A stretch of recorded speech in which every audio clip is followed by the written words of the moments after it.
Hi friends, പുതിയൊരു വീഡിയോയിലേക്ക് എവർക്ക് സ്വാഗതം. ഇത് ഓൾട്ടോയുടെ ECU ആണ്. ഇതിൻ്റെ കംപ്ലയിൻ്റ് എന്ന് പറയുന്നത് സ്പാർക്ക് പ്ലഗിലോട്ട് കറണ്ടില്ല, ചെക്ക് ലൈറ്റ് വരുന്നില്ല എന്നുള്ള കംപ്ലയിൻ്റ് ഒക്കെ ഉണ്ടായിരുന്നു. ഇതിപ്പോൾ നമ്മൾ റിപ്പയർ ചെയ്തിട്ട് ഒന്ന് ടെസ്റ്റ് ചെയ്യുന്ന വീഡിയോ ആണ്. ഇപ്പോൾ ഞാൻ ഇഗ്നിഷൻ കോയിൽ കണക്ട് ചെയ്തിട്ടുണ്ട്. ഇഗ്നേറ്റർ, ചെക്ക് ലൈറ്റ്, ഇവിടെ ഫ്യൂൽ പമ്പൊക്കെ ഇവിടെ വർക്കിംഗ് ആണ്. ഇവിടെ LED ഇവിടെ കത്തും. ഇപ്പോൾ ഞാൻ ഇവിടെ ഓൺ ആക്കുന്ന സമയത്ത് സ്പാർക്കിംഗ് വരും.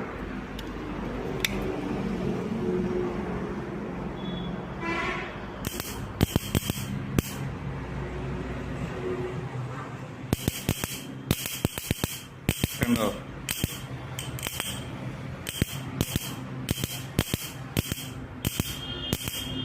സ്പാർക്കിംഗ് വരുന്നുണ്ടോ? ഇപ്പോൾ ഇത് വർക്കിംഗ് ആണ്. അതുപോലെ തന്നെ ഇവിടെ ഫ്യൂൽ പമ്പും വർക്കിംഗ് ആണ്. ഞാൻ ഇവിടെ പൾസ് കൊടുക്കുന്ന സമയത്ത് ഇവിടെ ഫ്യൂൽ പമ്പും വർക്കാവും. കണ്ടോ? Thanks for watching.